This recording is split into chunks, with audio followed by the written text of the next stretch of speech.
Assalamualaikum warahmatullahi wabarakatuh. Yang terhormat Bapak Bejo Santoso selaku dosen pembimbing mata kuliah Manajemen Risiko dan teman-teman semuanya yang menyaksikan. Di sini saya Salma Bilbina dengan NIM 30402100230 ingin mempresentasikan materi saya yang bertemakan kasus krisis keuangan global. Selanjutnya, langsung saja ke materi. Yang pertama ada pengenalan tentang krisis keuangan global. Jadi, krisis keuangan global sendiri merujuk pada periode ketidakstabilan ekonomi dan kebangkrutan yang melanda banyak negara secara bersamaan. Selanjutnya ada asal-usul terjadinya krisis keuangan global. Dengan mengetahui asal-usul krisis keuangan global dapat membantu kita memahami bagaimana sih faktor-faktor ini saling berinteraksi dan menyebabkan keruntuhan ekonomi global. Yang pertama, asal-usulnya itu dari pasar perumahan yang jatuh. Yang kedua, ketidakseimbangan neraca perdagangan. Dan yang terakhir ada kebijakan moneter yang tidak efektif. Selanjutnya ada penyebab terjadinya krisis ekonomi global atau keuangan global. Nah, yang pertama ada kelebihan hutang dan krisis keuangan atau akumulasi utang yang tidak terkendali baik di tingkat pemerintah, perusahaan, atau individu dapat menyebabkan krisis keuangan. Yang kedua ada krisis perbankan. Ketika bank-bank mengalami masalah likuiditas, kredit macet meningkat, atau ada kepanikan di sektor perbankan. Itu dapat menyebabkan penurunan ketersediaan kredit, merosotnya kepercayaan publik, dan menimbulkan krisis yang meluas. Yang terakhir ada kegagalan kebijakan ekonomi. Dalam kebijakan ekonomi yang tidak tepat, termasuk kebijakan moneter, fiskal, ataupun struktural, yang dapat tidak efektif atau tidak bijaksana, dapat menyebabkan krisis ekonomi global atau krisis keuangan global. Selanjutnya, dampak krisis keuangan global bagi masyarakat, usaha, perekonomian Indonesia. Yang pertama, apa sih dampaknya bagi masyarakat? Dan bagi masyarakat sendiri, dapat menyebabkan peningkatan jumlah pengangguran dan kemiskinan. Dengan adanya krisis keuangan global ini, jumlah kemiskinan dan pengangguran itu akan semakin meningkat. Selanjutnya, dampak bagi usaha di Indonesia. Dampak tersebut bisa berupa kebangkrutan perusahaan dan penurunan daya saing. Yang terakhir ada perekonomian di Indonesia, yaitu gangguan pada stabilitas mata uang dan pelemahan pertumbuhan ekonomi. Selanjutnya ada respon pemerintah terhadap krisis keuangan global. Nah, pada krisis keuangan global ini pemerintah itu melakukan kebijakan fiskal seperti peningkatan belanja dan stimulus fiskal untuk mendorong pertumbuhan ekonomi.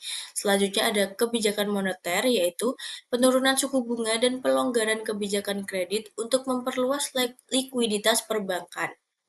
Yang terakhir ada perlindungan sosial, yaitu program jaringan pengaman sosial untuk membantu masyarakat yang terdampak langsung oleh krisis keuangan global.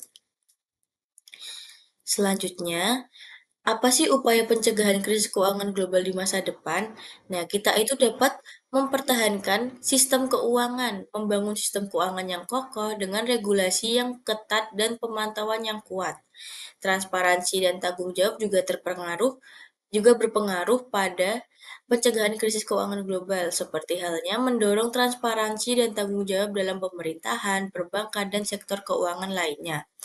Selanjutnya, yang terakhir ada kolaborasi internasional atau memperkuat kerjasama antar negara dalam menghadapi ancaman krisis keuangan global. Jadi kita tuh bisa menggait hubungan antar negara untuk melindungi kita dalam krisis keuangan global. Selanjutnya, tanggapan mengenai krisis keuangan global yang ada di Indonesia. Yang pertama itu ada pasar keuangan. Pasar modal di Indonesia mengalami fluktuasi harga yang signifikan, menggambarkan tekanan dari krisis keuangan global ini meningkat. Yang kedua ada mata uang, yaitu rupiah mengalami depresiasi dan menghadapi tekanan dari penurunan kepercayaan investor. Yang terakhir ada dampak bisnis, yaitu bisnis dapat terkena dampak melalui penurunan pendapatan dan kesulitan pembiayaan atau bisnis itu bisa kesulitan dalam membayar tenaga kerjanya. Selanjutnya, apa sih peran pemerintah Indonesia terhadap pencegahan krisis keuangan global? Yang pertama, pemerintah Indonesia itu melakukan regulasi perbankan atau pengawasan dan regulasi yang ketat terhadap perbankan untuk menjaga stabilitas sektor keuangan. Yang kedua, ada kolaborasi regional, yaitu bekerja sama dengan negara-negara tetangga melalui kerjasama regional seperti ASEAN pada ASEAN 3 dan G20. Selanjutnya, respon cepat atau menyusun dan melaksanakan kebijakan responsif secara cepat dan efektif dalam menghadapi krisis. Lalu pelajaran apa sih yang kita dapat dari krisis keuangan global? Nah, yang pertama adalah ketergantungan terhadap sektor finansial, yaitu penting untuk mengurangi ketergantungan ekonomi pada sektor finansial agar mengurangi resiko sistemik. Nah, yang kedua ada transparansi dan pengawasan.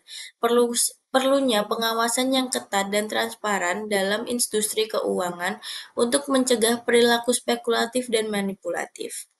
Yang terakhir ada interkoneksi global, yaitu penting untuk memahami interkoneksi negara-negara dalam perekonomian global dan mengikuti perkembangan secara aktif. Dari penjelasan saya berikut, ada juga kesimpulan dan rekomendasinya, yaitu krisis keuangan global merupakan fenomena yang kompleks dan memerlukan penanganan yang hati-hati. Yang kedua, pelajaran dari masa lalu harus digunakan untuk menghadapi tantangan ke depan dan mengurangi resiko keuangan. Yang terakhir, kolaborasi internasional dan kebijakan pencegahan yang tepat adalah kunci dalam menjaga stabilitas ekonomi global. Sekian presentasi dari saya. Kurang lebihnya mohon maaf. Wassalamualaikum warahmatullahi wabarakatuh.